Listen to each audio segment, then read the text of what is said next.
Çka buxheti i Shqipërisë për shkak të angazhimit ton në NATO, kemi disa detyrime të cilët duhet shkojnë përkitazi me pjesëmarrjen ton NATO. Minimumi i NATO-s është ndahet në 2 shifra për të kuptuar spektatorët. 2% e GDP-s dhe të paktën 20% e kësaj shume të jetë për investime në kapacitete të reja.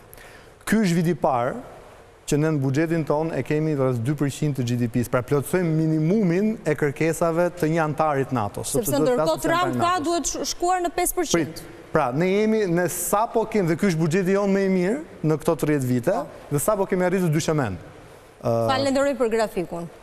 Nga 2021-2025... Dhe po të shikojmë, e kemi pasur rritjen goxha gati dhe me sforcim. Ato mund duken shifrat vogël nga 1.33 brenda 4 viteve, 5 viteve në 2.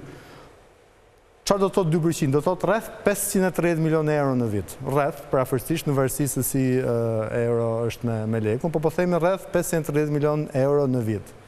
Të cilat neve na duken shumë. 60% e tyre, 62% për qenë eksakt, por 60% e tyre përdoren kryesisht për paga dhe shërbime të tjera operacionale, pra në shpenzime operacionale të ndryshme. Paga, dietat, misionet që ka misionet të ndryshme. Dhe misionet, pra shpenzimet operacionale.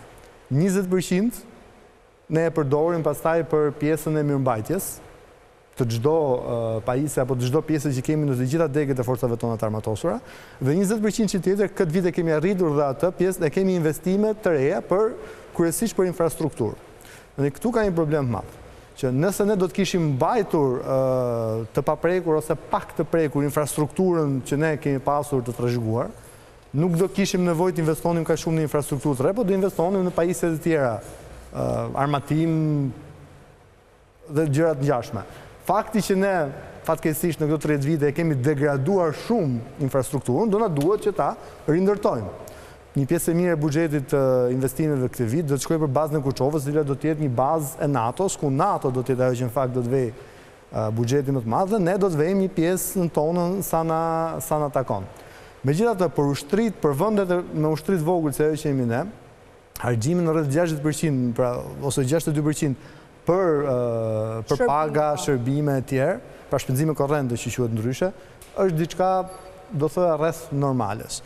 Problemi jonë është që ne, po të shikojmë ndarjen në llojet e forcave, ku i çojmë parat, pra, se nëse donim të kemi të fortë një X fuqi brenda forcave të armatosura, toksoren, detaren, ajroren, apo atë hibridën, kibernetiken, varet se sa para i vëmë secilës. Aty ku vëmë shumë para, aty vëmë edhe rëndësinë. Në aspekt në forcave toksore, ne jemi disi më mirë, sepse po të shikosh dhe ecurin e parave të hedhura ndër vite, aty ka shkuar pjesë më madhe parave.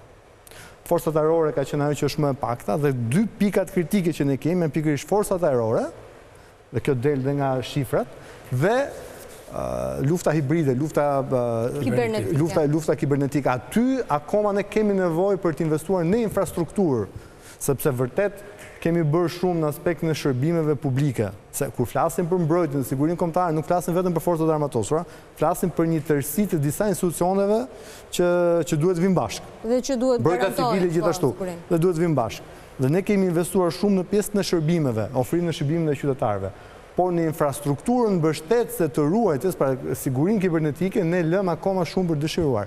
Kemi kapacitete të mira mbrojtëse vetëm në njësitë posaçme të Ministrisë së Mbrojtjes, për çështje të cilat kanë bëjnë me specifikisht me sigurinë dhe sekretet ushtarake që lidhen me NATO-n, po nëse ne do flasim për mbrojtje kibernetike, pak në aspektin ku i çojmë parat, në fushat të tjera, qoftë energjetikës apo qoftë sistemit financiar, ne jemi akoma me kapacitete shumë vogla.